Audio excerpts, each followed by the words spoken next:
roadside unit specification version 4.1. Ed. Hello, this is Ed Leslie. I'm with Leidos, and our group was tasked by Deb for the past couple of years to develop and update the 4.0 and then 4.1 version of the RSU specification.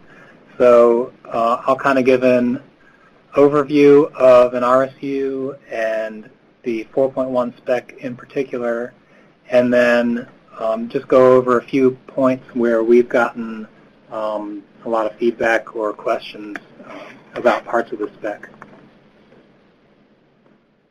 So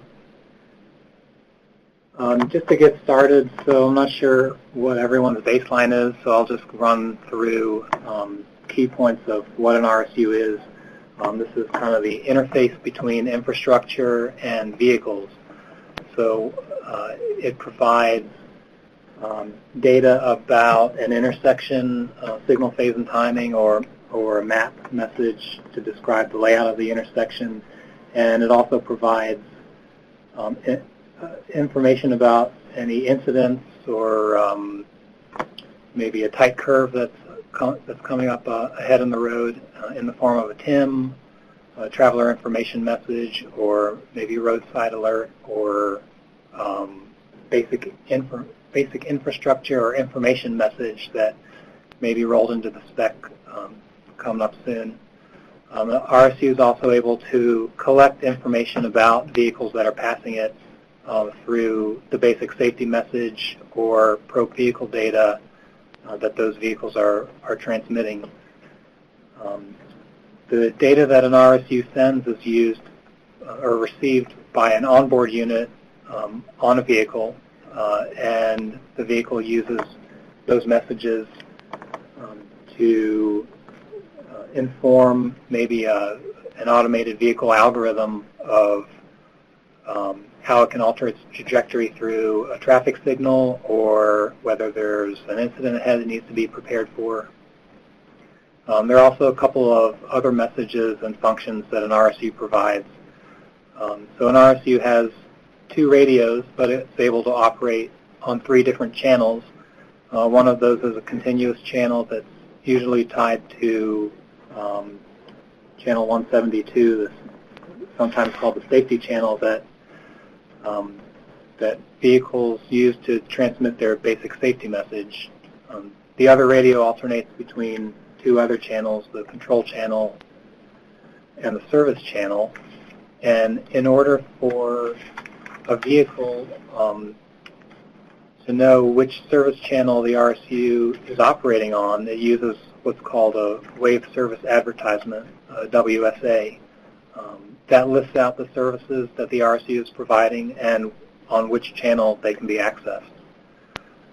One other service the RSU can provide is IP connection through IPv6, and that's another feature that would be advertised in a WSA.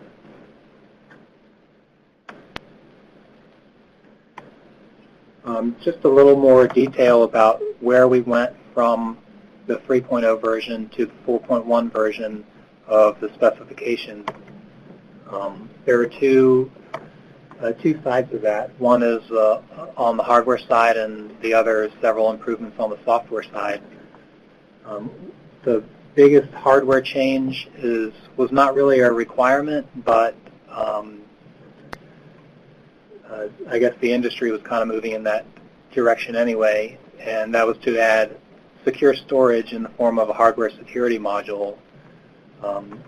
This was a requirement from the Security Credential Management System, and pretty much every vendor implemented that, even though we only included it as a should requirement. On the software side, we added some requirements to use the Simple Network Management Protocol, SNMP, and that's kind of to make it easier to manage the devices and to manage a large number of devices. We added some health and status monitoring requirements to give feedback on device status, message counts, and things like that. And we also increased some of the security requirements to give operators control of password complexity, to close down ports that aren't needed, or just close them by default, let the operator decide which ones need to be opened, to implement a firewall, that kind of thing. And the last big improvement or modification was to require the latest version of the CV specs. So that's the 2016 version of J2735 and the IEEE 1609. Forgetting anything so far, Deb? Nope, sounds good. Okay. So I'll just go over a few details about some of those points and about the RSU features in general. So I mentioned we implemented, or we required, an SNMP implementation. So this provides some improvement in security. There's some improvements built into SNMP version 3 that improve security over traditional, the method that messages were traditionally loaded to devices through SCP or FTP. This simplifies device interaction and also makes it easier to manage a large number of devices. Other hardware that goes into infrastructure is also managed by SNMP, so this is something that a lot of people are familiar with. It's been around for a while. Another big feature of the RSU is message forwarding. So this came up from several sources. So we have the ability to forward messages from a TMC through an RSU to a vehicle, or vice versa, from the air through the RSU and back to the TMC. And there's a lot of layers of information in those messages. And one question that we got a bunch of times, we've got from several parties, was how much of that message needs to be forwarded. So we have the 1609.2 and .3 headers. There's useful information there that might not be useful for everyone. So one solution to that is to make that configurable, which may come out in, I guess, kind of a follow-on specification that'll handle communication between infrastructure and the RSU, like the backhaul communication, NTC IP 1218, that's currently in development. Another question about message forwarding had to do with the WSA. So the WSA broadcasts services that are available on the RSU. If we're using a store and repeat message, that message is programmed into the RSU with a well-defined start and stop time. In the case of immediate forward messages, where a TMC might send a message to an RSU to have it broadcast immediately, there's not really a well-defined start and stop time, so it's a little bit more of an issue to determine how long that message or that service should be advertised in the WSA. And that's another thing where verification in a future release of the spec. Another feature that got added, well, actually was in the 3.0 spec, but kind of got a little more clear, but maybe not clear enough in the 4.0 and 4.1 spec, is RSU set, which is the ability for multiple RSUs to operate as a single unit and appear both to the TMC and to any passing vehicles as a single unit.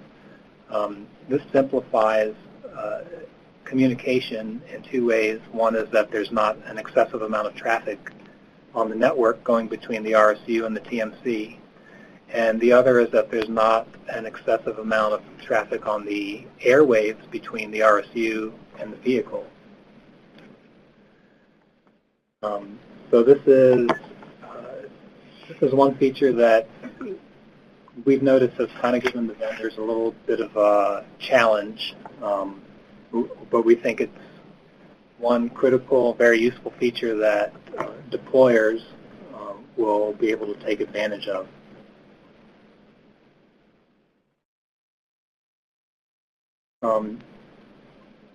So part of our tasking with developing this spec was also to develop a functional test plan where we can test functionality of devices from different vendors and provide feedback to them and to early deployers on how those devices handle key areas of the spec. And this is a list of the key areas that we tested from